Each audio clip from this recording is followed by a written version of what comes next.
Cuando las guerras terminan, cuando pasan los huracanes, llega la reconstrucción. Solidaridad internacional y política, donaciones millonarias y corrupción. Les mostramos cómo funciona el mundo cuando se trata de borrar el rastro de una tragedia. Es la voz más sonora de los católicos hispanos en Estados Unidos. Hoy, en Efecto Naim, el Padre Hoyos y su fórmula divina para salvar a la iglesia y recuperar a sus ovejas perdidas.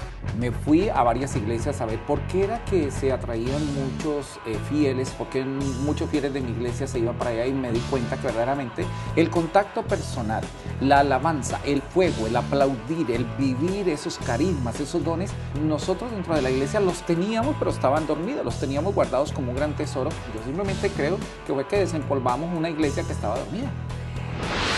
Este hombre está dispuesto a todo por salvar a una especie en extinción. En nuestras genialidades memorables, le presentamos al líder del partido más macho de Colombia. Perros que se parecen a sus dueños, amos que acaban siendo iguales a sus canes. La ciencia dice que no es casualidad. Descubrimos el secreto que iguala a la gente con sus mascotas.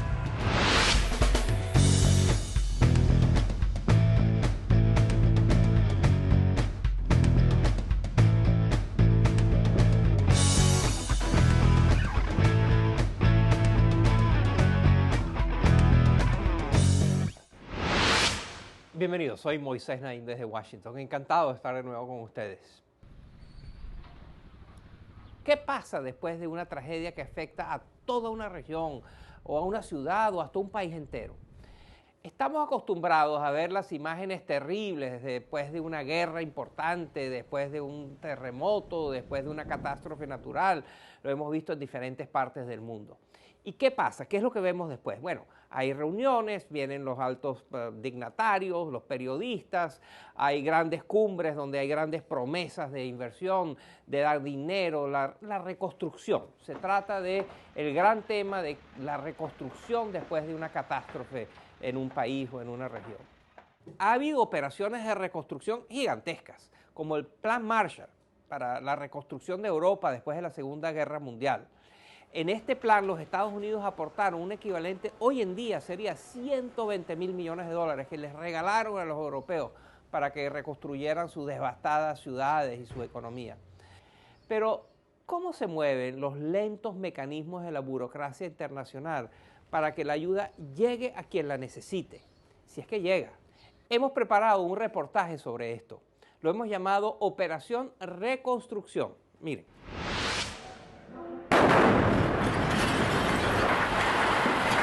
Bombas como esta obligaron a 100.000 palestinos a abandonar sus hogares durante la última guerra entre el ejército de Israel y la milicia islamista de Hamás, en la Franja de Gaza, uno de los territorios más densamente poblados del planeta.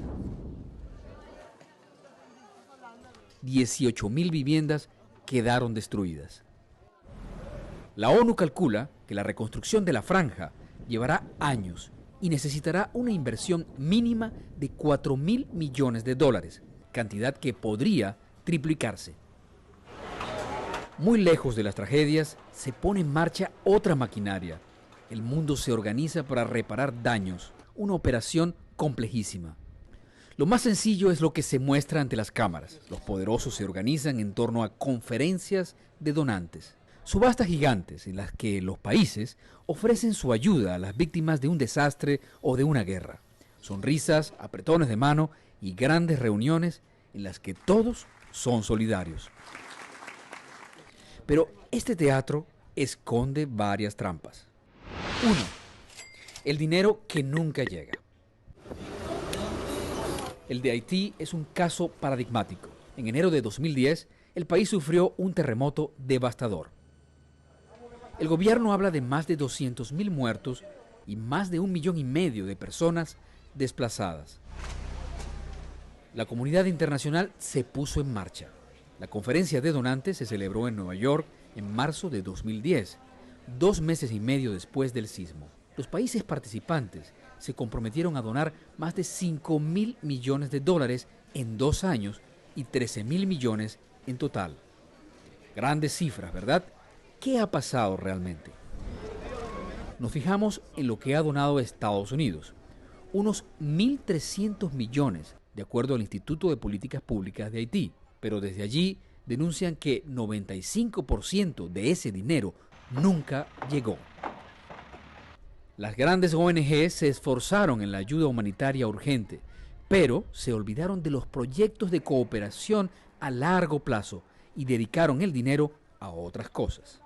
¿Cuál sería la solución de esta trampa de la reconstrucción? Bijan Nashat, de Save the Children, Salvemos a los Niños, tiene la clave.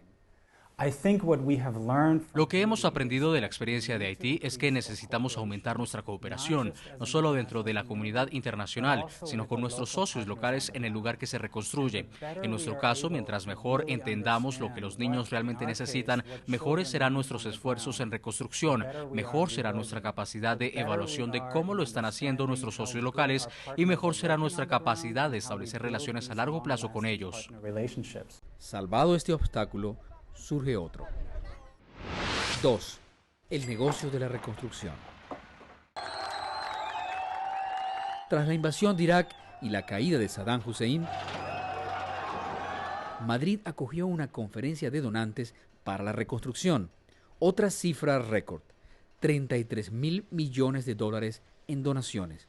Incluso Irán, enemigo de Estados Unidos y competidor histórico de Irak, se comprometió a ayudar. Mucho dinero que atrae también a las empresas privadas que buscan sobre todo hacer negocios. Solo en Irak, Estados Unidos ha invertido unos 140.000 millones de dólares en contratos privados. Hay otra cifra que asusta más. Una comisión independiente del Congreso de Estados Unidos descubrió que cada día los contratistas privados malgastaban en Irak 12 millones de dólares. La solución a esta trampa lo acaban de ver: la investigación y la denuncia de los gobiernos que otorgan estos contratos. A veces es muy difícil, pues existe otra trampa en toda reconstrucción: la corrupción. Cuando las primeras carpas comenzaron a llegar a Pakistán tras las fuertes inundaciones de 2010, o los primeros sacos de arroz llegaron a los países del sudeste asiático golpeados por el tsunami en 2004, hubo quien sacó provecho especulando con la desesperación y la necesidad. Es lo que se conoce como el negocio de la catástrofe.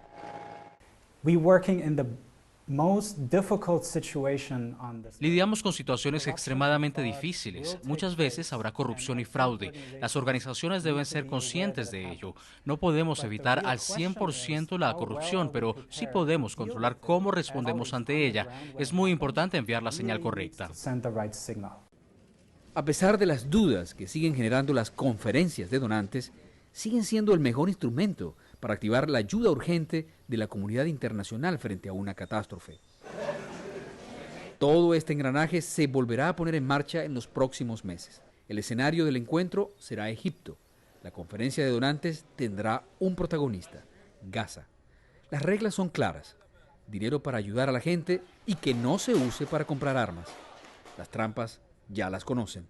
Comienza otra operación: reconstrucción. Reconstruir lo destruido. Una forma muy interesante de descubrir dónde están los buenos políticos, los que saben intervenir con éxito, con eficacia, en situaciones caóticas como las que hay después de estas grandes tragedias. Y al regresar de la pausa cambiamos de tema. Vamos a hablar de la Iglesia Católica, de las transformaciones que se están dando, y vamos a hablar con un cura que está teniendo un impacto enorme porque está jugando con reglas diferentes a las tradicionales. No se vayan.